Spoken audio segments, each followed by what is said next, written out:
record on this. Okay, good evening, everyone. Welcome to the health talk with the special topic of type 2 diabetes with our special guest tonight. And I'm going to tell you a bit about her. Not only is she passionate about her work and really uplifting to talk with, she has a heck of a resume. She graduated with a doctorate in pharmacy from the University of Colorado Health Science Center in 2007 and has a BA in biochemistry from Whittier College. She's an active pharmacist, both in the states of California and Colorado, with an advanced practice pharmacist license. She's board certified in pharmacotherapy and ambulatory care. She's earned certificates for patient-centered diabetes care and medication therapy management. She's a certified yoga instructor from YogaWorks Incorporated, and she's spent 15 years dedicated to assisting patients, especially those with type 2 diabetes. Her passion is to see clients transform their lives by helping them learn to control their blood sugars. Please help me welcome Jelina Shah to our Revitalizing Life Health Talk this evening. And that's Dr., by the way, Dr. Jelina Shah. Yeah. Okay. Yeah. Thank you so much. What a wonderful introduction. I was like, that makes me sound so accomplished. I was like, I need to play that every morning when I take a shower to pick me up. Right. Just to remember how awesome you are. Yeah, thank you. Thank you for having me. I'm so excited to talk about my passion, which is type 2 diabetes. All right. Yeah, I think this is going to be so informative because I have the impression, I don't know the numbers, but I have the impression that this is very common. It's becoming more and more common because of how people eat and because of our food supply. And so I think it's a great educational topic for everybody. I totally agree. And I do have the numbers and they are terrifying. Oof. You know, that by 2040, they say, and by they, I mean the Centers of Disease Control, so the CDC, has said that it's going to be 500 million people living with diabetes. Wow. So it's not a small number. Wow. And they also report that 1 in 3 people have pre-diabetes, which is the precursor to getting diabetes. 80% of those people aren't even aware that they have it. Wow. So chances are you either know someone that has it or is on the verge of getting it. And the scariest part is some of those people aren't even aware. Yeah. And it's bad for our health. It's bad for our economy because the healthcare is so expensive. Yeah. I just love that you're taking a holistic approach to helping people take their power back. Yes. And thank you. Yeah. I find agree. solutions to this and not just be victims of, having to be on a bunch of medications. Totally. Yeah. I totally agree. It's all about empowering people so that they can make informed decisions. In my work with people with diabetes, for the last couple years, I had worked in a clinic with people with highly uncontrolled diabetes. And the one thing I noticed was there was a lack of awareness of how they got to a state where they had the condition. And then they didn't know what to do once they had it. A lot of the information people were receiving was just to eat healthy and exercise. And that isn't enough to make a change. And although that is part of the equation, we have to look at multiple components because we are composed of different aspects, right? We have a spiritual side and a social side and a psychological and mental thing to take care of. So we can't just look at only the physical aspect of our bodies. Right. Yeah, I think a lot of people do know how to eat healthy, and there's these issues but they don't really make the good choices. And so why is that? Yes. And so that's where this is so complimentary. It's so great to have you on here tonight because a lot of my work is around the subconscious drivers for the choices that we're making. Yeah. And that really gets to the root of it, right? Like we can't just look at someone's blood sugar numbers and think that it's going to be fine. Like, as you know, we all know broccoli is better for your body than a cupcake, but why do we keep eating the cupcakes? Like, I get it. They do taste better. Don't get me wrong. Right. But like there Right. is also, when we know, sometimes we continue to eat in a way that is to our detriment, even though we know like this fast food place probably isn't the best decision. But it's like, why do we keep coming back to those choices? It's not, and coming from a place of non-judgment, just curiosity, I think, is the other thing. Yeah. I like to play scientist sometimes with myself. I'm like, okay, like if I was a scientist, well, I mean, I guess I have biochemistry in my background, so I do feel like I am a scientist, but Yes. I encourage everyone to be like a little scientific, because it's like, if you come from a place of like, I wonder why I feel this way, instead of you shouldn't have eaten that. Because I spent years myself, I was 65 pounds heavier. And I spent years berating myself every time I made a decision that I knew wasn't exactly the healthiest. And then I had to deal with the consequence of that. You know? So, but I think having a scientific approach, it's like, like, I wonder why I'm craving this, piece of chocolate right now. And then asking myself, what do you need?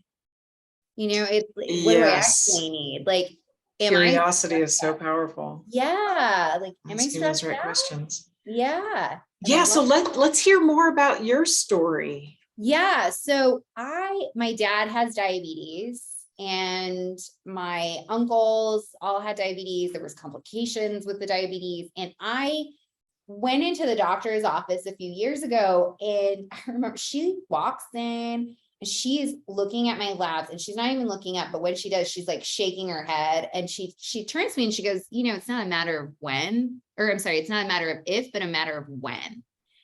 And I was so gutted at that moment. Like it's like when you get like news where you're like, oh, that wasn't what I was expecting. My heart was in my stomach. I felt completely overwhelmed.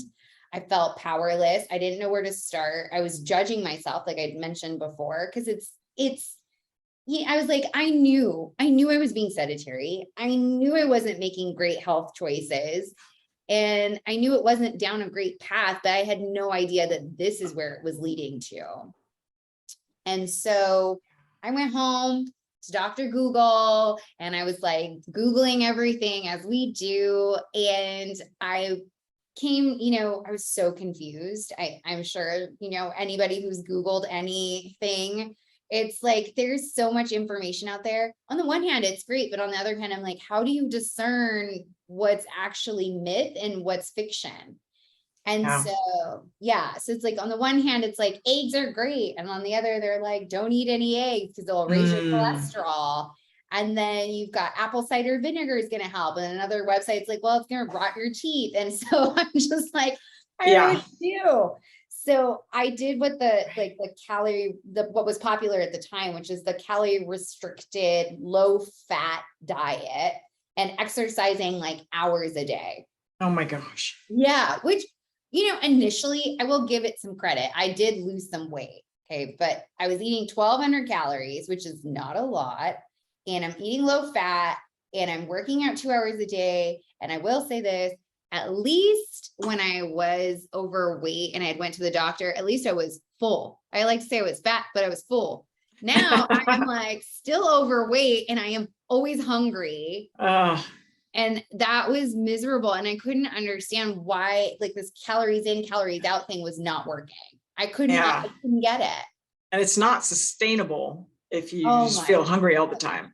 You do. It's like, and then when you do go out to eat, or you do allow yourself a treat, you just like overindulge, because it's so easy. And eventually, like, I had a girlfriend of mine that was in my book club, and she lost like 60 pounds. And I was like, what? She's like eating cheese, drinking the wine, having the chocolate. And I'm like looking at all these foods longingly, because it's like, I'm like, oh, I'm so jealous. I was like, what are you doing? Yeah. And she had told me that she was like listening to a podcast, reading, and I ended up down a rabbit hole of like reading all these books, listening to podcasts. looking at studies, using my scientific background to like look at studies and stuff. And I started to realize that there is more to this. Like what we're being told in mainstream media about what's healthy it's not exactly true. Like there are nuances and we have to pay attention to that, especially when you're predisposition to have diabetes. Yeah. Certain foods are just, they're going to have certain reactions in your body. And when I started to learn about that, and then mindset techniques, which is your area of like expertise, is the subconscious stuff. When I started to learn about that and apply that, I lost the weight. I was able to work out way less, way less. And I'm not ever hungry. And I don't count a single calorie. Let me tell you, the first thing I went off that app on my phone that counts calories, that was out of there. Not into it. So yeah, that's how I started. And then I was working with people that have diabetes and really uncontrolled. So people have an A1C of like 6.5, that's the lab we use. And I'm just going to use these numbers, but it's 6.5 is when you get diagnosed, but people wouldn't even get referred to me unless they had a 9 or above. So I'm working with people with like 14, 13, 14s, like very, very high. So they're very uncontrolled. And as a pharmacist, my job was to just, fix their insulin. But as a provider, I was noticing that some people wanted more information and they didn't have all the pieces. Like myself, I totally related to so many of my patients. And I was like, I don't feel like they have the full story. Let me just interject a couple tidbits here and there and see what sticks. And it was amazing. It was mind-blowing. People started to get their blood sugars under control. They started to apply a lot of this mindset stuff, the nutrition stuff. They were losing 30 to 40 pounds within 2 to 3 months. Their blood pressure was going down. Their cholesterol was going down. Their moods improved. They were sleeping better. They had more energy, and they were doing things that it blew my mind. It knocked my socks off, if I'm gonna be honest. I couldn't believe what was happening. And I was like, I think there's something here. Yeah. We're missing in mainstream Western medicine. I think we got to approach things a little differently. Yeah. And so now you're coaching full time. Yes. Now I'm on my own. I decided that it's too good to keep to myself. Like, I think this is such a great opportunity for people to transform and change and feel empowered in their health decisions and get awareness. And I really do believe that there should be a point where we get to choose. Like, diabetes will be a choice.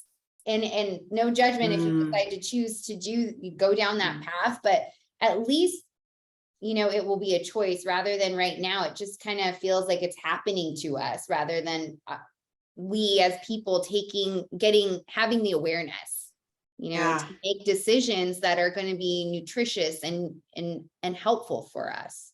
Yeah. People don't want to be victims. They want to. What does Tony Robbins say? The key to happiness is progress. So all these things that you're describing of people making progress with your health, that is a beautiful thing. It really is. And we know that diabetes is a generational thing, right? Like my dad had it, and then like we have it in the family. And the other thing is I was noticing it was affecting the other generations with these families, because I'd be treating my patient, but then my patient would be helping their mother, their father, their kids to make different decisions, because what they were making at meal times, now they were like, you know what, I can make this broccoli taste delicious for everyone in the family. We're going to go take a bike ride after dinner. Now we're not going to watch TV. And it was having a generational effect too, like of breaking a cycle of, eating a certain way, having a lifestyle of a certain, way, and then it contributing to this disease occurring. Yeah, I want to mention something. I think there's a strong belief out there that came from some old science about genetics, how, I just inherited it. So I'm destined to get this, but the new science, if you look at Dr. Bruce Lipton's work, is that genes cannot turn themselves on or off. And so it's really about the environment. And I believe the only reason it kind of stays in families is because there are thought patterns that are passed down in families. Yeah. But it's another way that people can be in that kind of victim mode of, oh, it's just in my gene, you know, I'm overweight because it's in my genes, or yeah. And that's actually not true anymore. There's new science that has shown that's not true. That's so interesting. I know, Yeah. I mean, I know I have, like, from what I understand is like, it's like, it is like a light switch, but it's like halfway on. And the determination of if it turns on or off is your actions, how you like live. Like, I know for me, like, because my dad does have it, it may be a little, from what I understand, it's a little easier for someone like me to get down that course. And it could, and a lot of contributions, right? Like, it's the way that my parents are eating. They ate a lot of, it's like how they ate, how their parents ate. It was rice and their rotis, which are like tortillas at every meal. But we're not walking as much as the older generations were. We're not having to do the work, and the foods are different. And, we mentioned like the soils and all of this, it's all a little different now. Yeah. The food is not as nutrient rich as it used to be. Yeah, for sure. And so those are things we have to contend with too. So it is interesting, because I think all of these pieces it's like your body has a piece, but so your mind really does have a piece, and how we carry ourselves and what we teach our children and what they end up teaching their kids, like it's all plays a part. That's why I really do believe we cannot just treat the biological aspect of the disease. You have to treat every part of it with chronic diseases. When we talk about like a bacterial infection or a sprained ankle, and science wants, medicine wants to just focus in on that and have tunnel vision, that's okay. Whatever, you're going to fix the one little thing. But when we talk about chronic diseases like this, we have to take the whole body into account. Right.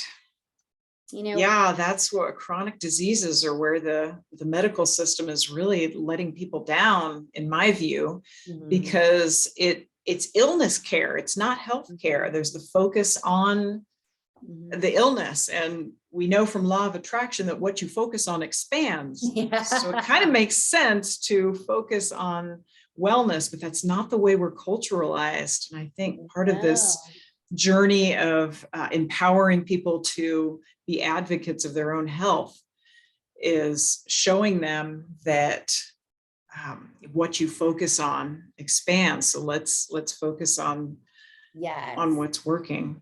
Yeah, I totally agree. We can't have tunnel vision. It works for some things in some circumstances, but they really extrapolated it to the whole kit and caboodle and health. And it's like, and I'm not someone who like steers people away from doctors. Not at all. I mean, they are wizards when it comes to acute care. If you've got a broken bone, or you need surgery to save your life, sometimes we need to take medications. I do not try to turn my clients away from doctors. In fact, I recommend that they have a good relationship with their doctor. And what we see is that when they're empowering themselves to focus on their wellness, then some of their medications actually need to change. And so I want them to have a good relationship with their doctor to oversee that, because there's a lot of medications where you don't just want to stop cold turkey. You have to come off slowly, like the SSRIs, the mood stabilizing medications. It's all of that is so true. You don't want to just like cold turkey. I believe there is a place for Western and Eastern medicine, and they can coexist. Yes. And Eastern medicine's been around for a very, very long time, and we can't I don't want to dismiss that. Like, it's been around, it's stuck around for a long time for a reason. And Western medicine does have its place. I think it's great that we have a system that questions and constantly is testing things and figuring things out. because it provides us some information that we can use. And I think combining the two is important. And I love what you're saying, like, you know, we can't always villainize the doctors, but what we want to do is remember they're also healers, but of a different modality. Right. And Right. it's important to have both sides of it. And more than making, I think the old school thinking was, maybe I'm, you know, maybe correct me if you think differently, but I think the old school thinking was the doctor was the one in charge of your health. And and had all the information. But with the, you know, with the internet and with things that are going on, I think it's important now for everyone to realize, like, you are the expert of your body. Right. You know how you feel, what's happening inside, and you get to decide how you move forward. So to move it from like, oh, this person, this doctor has information, I'm going to be curious and see what they have to say, but know that you're the one who is in charge. You're the one who knows how you feel. Yep, you're the hero and you're in charge of putting together the team. And it's great if you have a good doctor on your team. Yes. And if you don't, then find one that is. And I know that's harder, you know, I know that's hard to say, but yeah. I think it's such great advice. And get lots of people on your team. Get your pharmacist on your team, especially when you have questions about your medication. Because I'm going to tell you, a lot of people's doctors, they have like 10, 15 minutes. It's the unfortunate part of the way the system is set up. It's not set up for success for people for wellness, right? Go talk to your pharmacist. Find, you know, seek out those resources, seek out groups of, you know, that are people that are experiencing the same things, and, you know, find other experts in the field, you know, to help you navigate your health journey. That's my big thing too. Yeah, exactly. I probably should have asked this in the beginning, but I think most people know there's different types of diabetes. So do you want to talk a few minutes about the difference? And I'm wondering, this is kind of new information that I've heard, but they're looking at a type 3 diabetes that is what Alzheimer's is. And I wondered if you heard about that. I have. So there is a correlation between high glucose levels, which is sugar levels, and Alzheimer's. There's like they're finding that that's what they're calling type 3 diabetes. But so to kind of go backwards, my favorite analogy when it comes to diabetes is from Dr. Jason Fung. He wrote the Diabetes Code, which is a great resource. But the way to think about it is we want to remember that diabetes is a metabolic disease. And all that means is that metabolic means that it's the way there's a dysfunction in the way that we're processing food and it's the way it's turning into energy on a cellular level. So there's a problem with the way food is turning into energy on a cellular level. So the thing to remember is that all food, no matter what you eat, all food turns into sugar. It's the way that our cells use it for energy. So what happens is if we pretend our cells are a train and we have sugar, the food that turns into sugar, we're going to pretend those are the passengers. So they're ready to get on the train. Okay. Insulin is a hormone that is used to help direct the passenger. So it's a conductor in a sense, right? It opens the doors of the cells and it directs the people where to go. They're like, you go on train 7, you go to train 3, and you're going to go to the brain, you're going to go to the muscles. So, it directs everybody where to go. When we have type 1 diabetes, what's happening is all the people are coming to the platform and the trains are all leaving empty from the station because we are missing the conductor. He is nowhere to be found. So no one can open the door and no one can direct traffic. So everyone's stuck on the platform and the cells are all empty. And this can be deadly. And this is why these people need insulin injections, because basically your cells are starving to death. So this is why type 1 diabetes happens usually at a very young age, you find out, because you need it in order to survive. So that's basically what's happening with type 1. With type 2, and pre-diabetes, what's going on with type 2 diabetes is you've got all sorts of people coming to the train, and the trains are already really full. And the conductor is a little tired because he's been overworked for years. He's really needing a vacation, but it's never being granted, the whole deal. So he's coming, he's like trying to open the doors, but he's not opening them all the way. So these people are trying to get on, but they really can't. Or the other problem is he's like opening the doors as best as he can, but the trains are so full.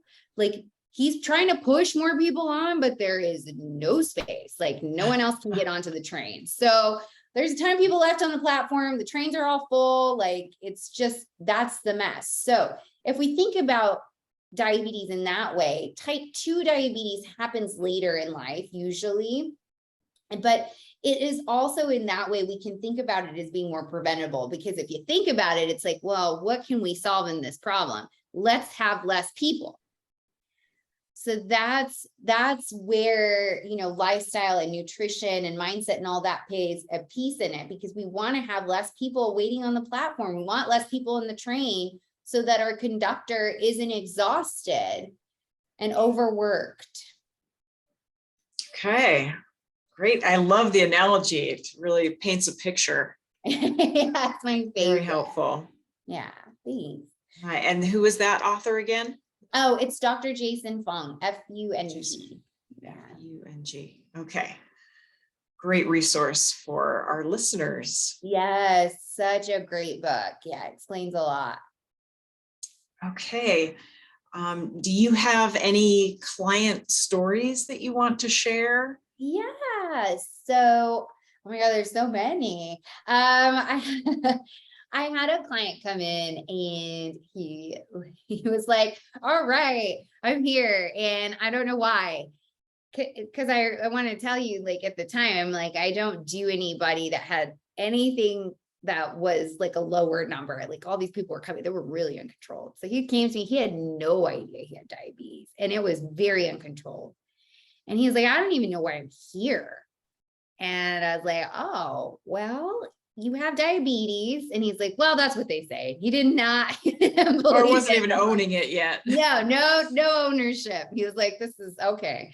And I was like, okay, well, fair enough.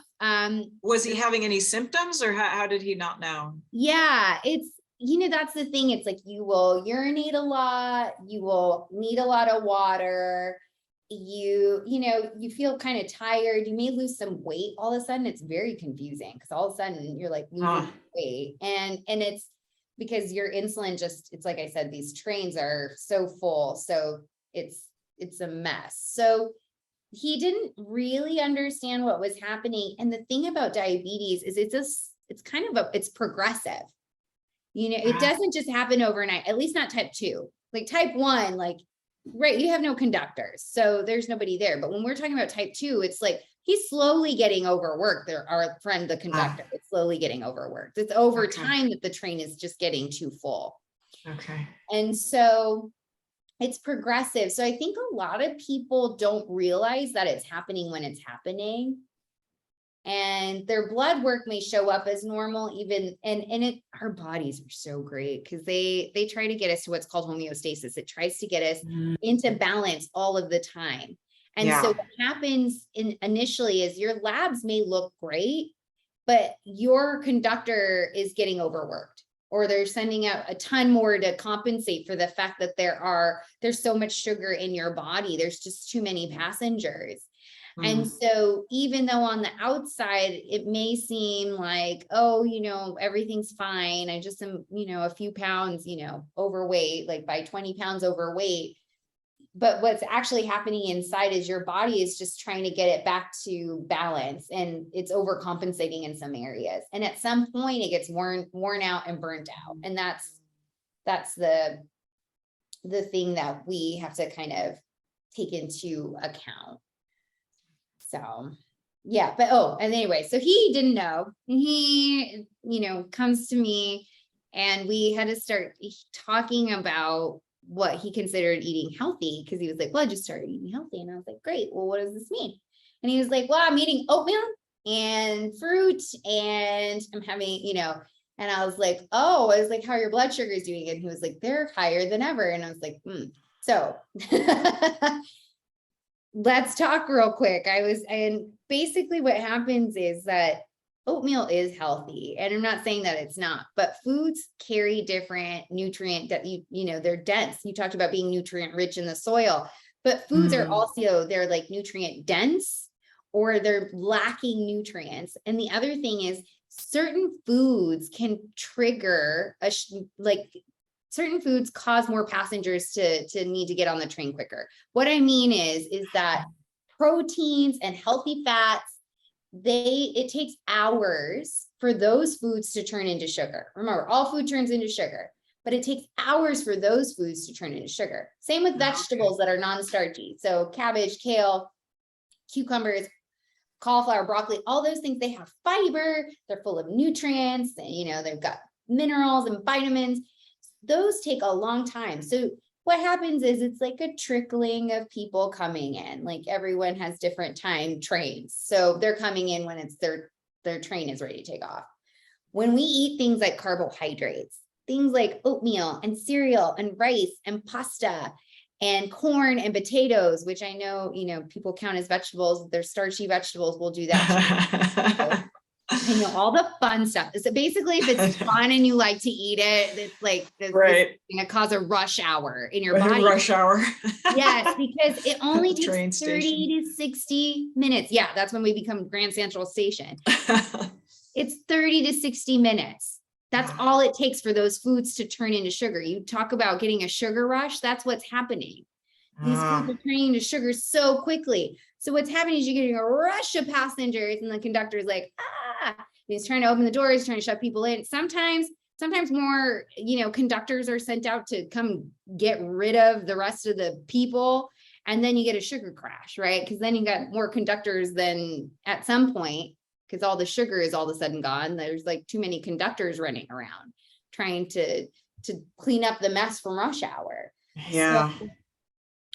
So that's kind of what's going on with that. And so once we learned like the appropriate portions and how to eat them, like you can still have your oatmeal, but you just can't have as much as you probably thought you could have. And here's what else we can supplement. We're going to have some avocados or some healthy oils, like you can do olive oils or full fat butter, stuff like that, where the food tastes good and it keeps you full. And then also adding a protein, whether it's eggs or bacon or something like that, and veggies. I love to add veggies to everything. So we found a way to cater his meals. And so he learned to eat. And we started initially not so much with breakfast, but we actually started with dinner. And we moved, we tried that for a week. Then we moved up to lunch and we tried that for a week. Then we, naturally he wanted to do breakfast because he's like, well, my blood sugars are looking better. I want to keep them that way. And he had way more energy.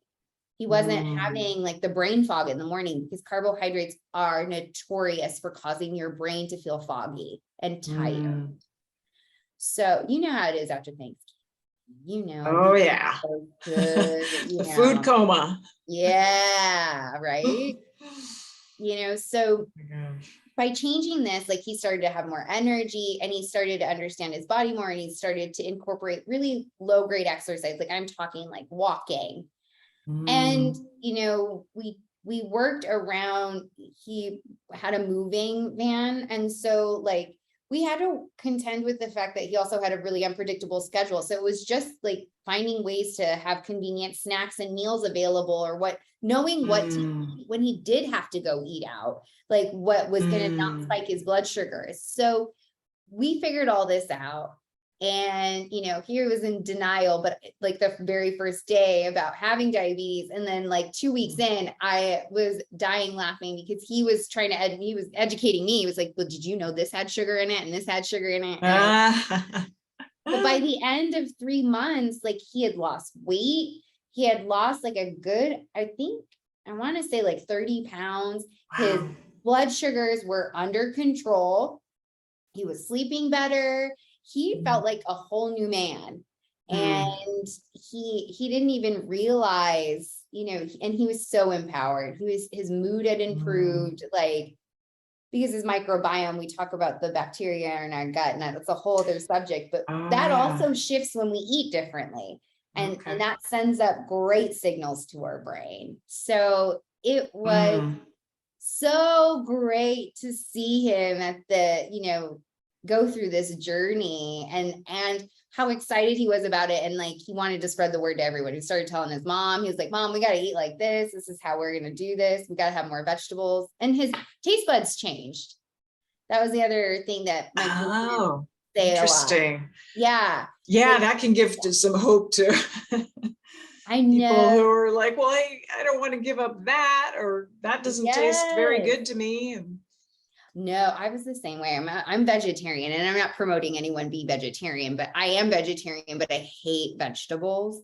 And I was like, how am I going to eat, healthier if I don't even like vegetables? But what's interesting is within a couple weeks, your taste buds totally change. And before I knew it, I was actually that person that was craving this. I never thought I'd be that girl, but I was that girl craving the salad. I was like, yeah, I'm going to need some vegetables with this. This is not enough. Your palate does change. It's amazing. wow.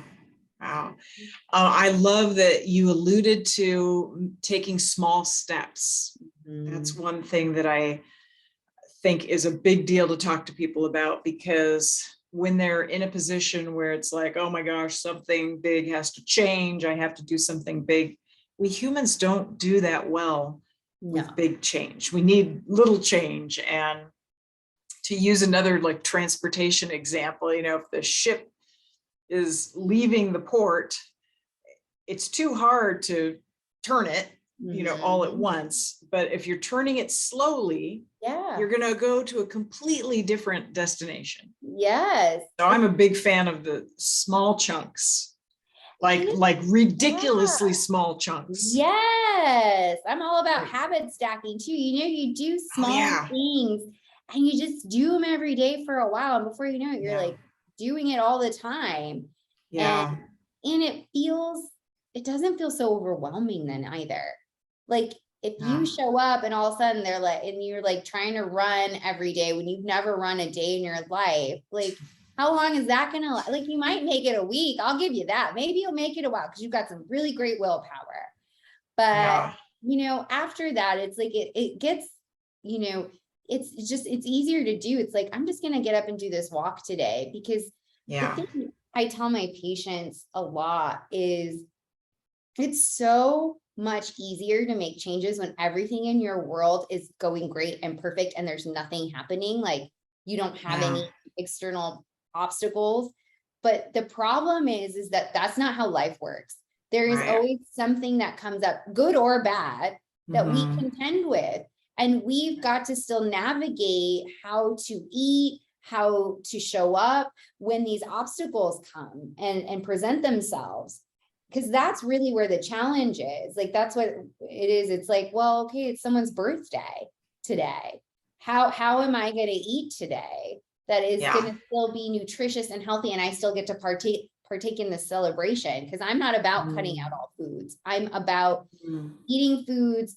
If it's a treat, it really is a treat. Like you're not eating it every day, but just acknowledging like, I'm going to have a few bites of this and I'm going to enjoy it. I'm not going to feel bad about eating it.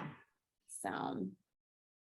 Yeah, that's a nice way to go, because it's so easy for us to feel deprived if we're saying, oh, I can't have that, Yes. And when we lose our food freedom, like our choice, like it does, you know how that feels in your body. I know very well how that feels. I told you, I saw that woman eating the chocolate and drinking the wine, longingly, like, and you don't want that. Where the freedom comes to is, I think, when we are able to say no to foods that we know aren't good for us. I mean, how many times have you seen the plate of donuts in the break room and they're stale, but you still kind of want to eat them, right? Like, oh I'm the only person. I it's still like sneaking. I'm like, we could have a bite. It's not going to be that bad, but it's not that good, but right. The freedom comes from saying like, you know what, this actually doesn't taste that good. So I'm going to go ahead and pass. And there's a lot of freedom that comes from that. It's not only from losing food choices, it's the ability to also be saying no to things that you really don't want to eat. Yeah, it wasn't too long ago that my daughter came home from school, and I think she and her friend had gotten some donuts or something. She had them in one of her lunch Tupper things. Mom, here, you want some? And it looked so gross. I think a former me, earlier version of me would have been like eating it anyways, but Yes. I felt some of that freedom of choice that you're talking about. Like, you know what? No, I think I'm going to pass. Yes. It's empowering. That's the empowering thing. Like, people say willpower is so empowering. That's crap. Willpowering is so exhausting. Okay. Right. You always leave with FOMO. You never leave thinking, Right. oh, I did a great job. Like, you might say that, but you leave having FOMO. But it's like, instead of having willpower, when we have freedom, when we get to look at something and we're like, I legitimately do not think that's appetizing. I'm good. You go ahead and have it. Like, that's where the empowerment comes. Right. Yeah. Right. Okay. Well, let's see. I can't think of any other questions. It's probably a good time for you to share whatever resources you have available. I know your website is beautiful. Thank you. In fact, maybe you just want to stick that in the chat. Yeah. Right well, now. I'm gonna put a link here that is everything. It has all sorts of great Oh, things. do you have one of those link tree things? I do. Oh, I just found out about that.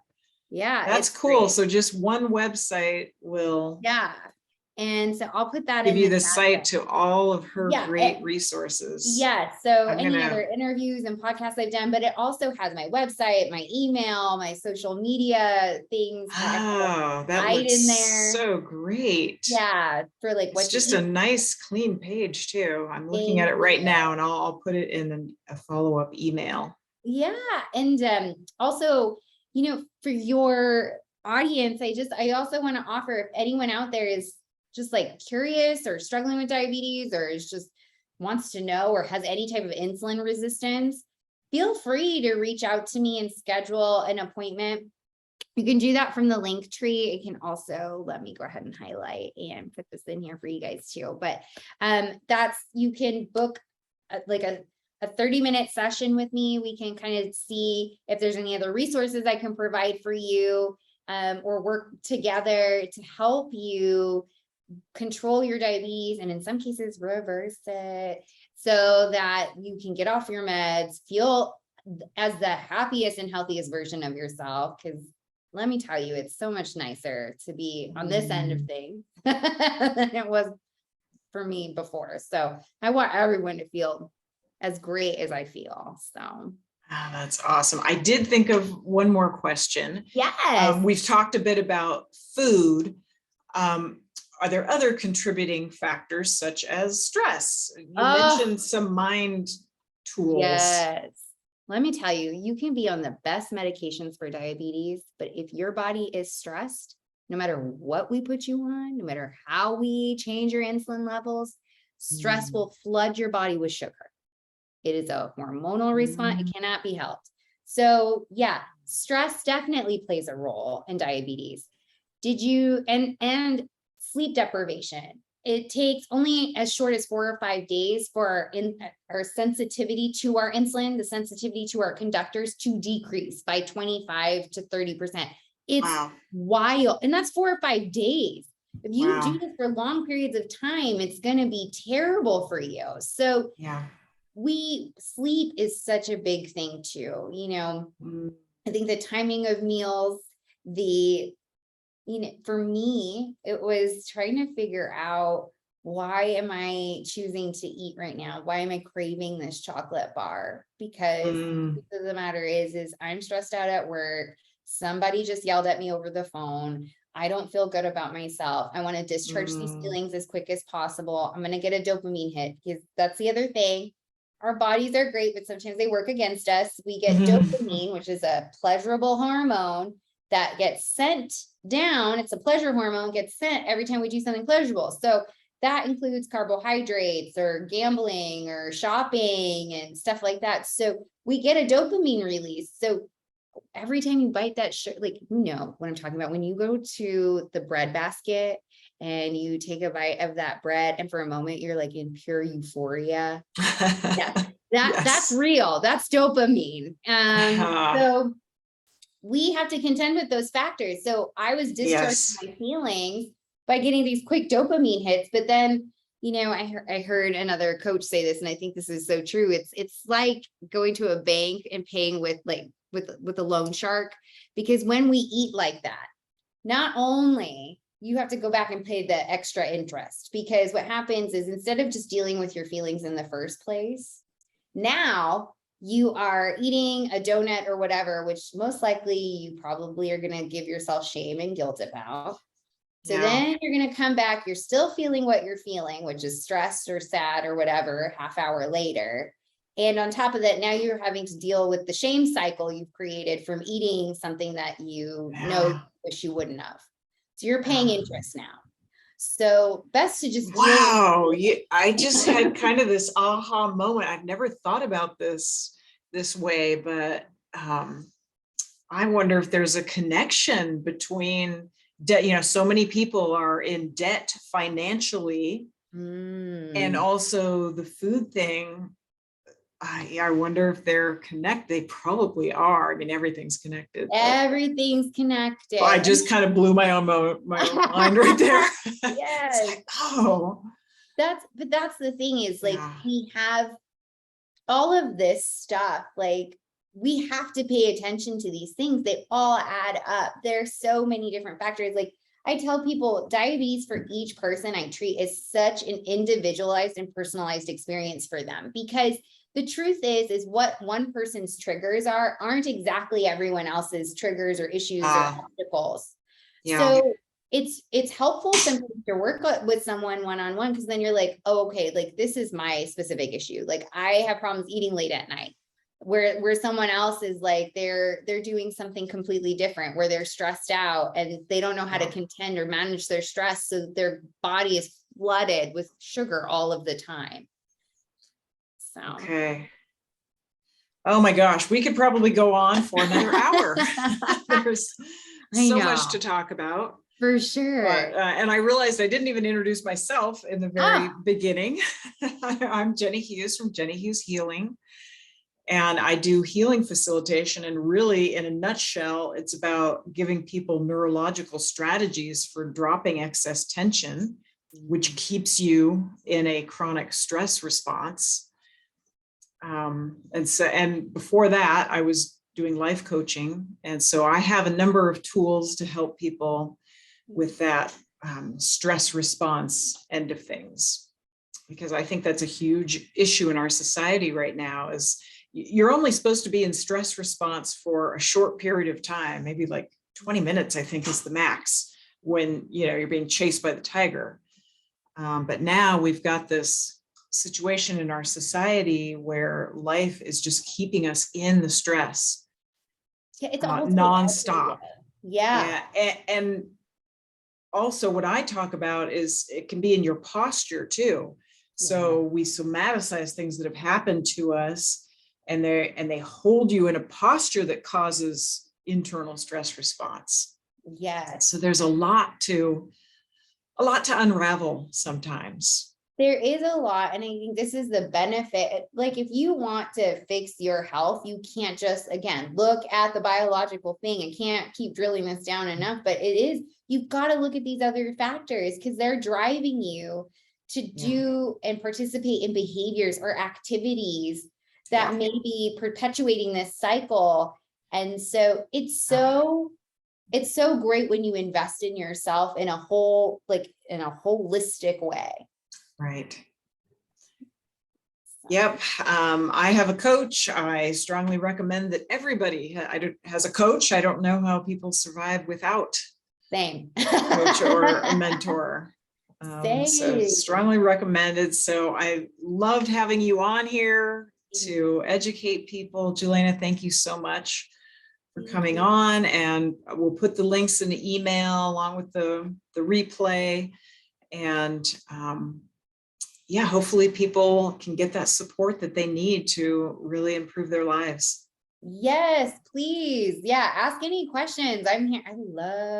I love to spread the word. So yes, please Yes, reach out. yes. Yeah. So we both do the initial consultation as complimentary, right? Yeah. And so even that can just get you some more clarity for heading in the right direction. Yeah, no matter what happens, I'm all about, even if you have a random question, just, send it to me. Find me on social media and send it to me. I love answering questions. Yeah.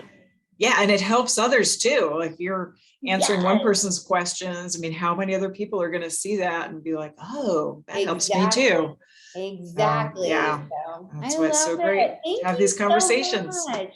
Oh, You're thank welcome. you. Thank you for coming on tonight. Aw. All right. Goodbye, everybody. I'm recording.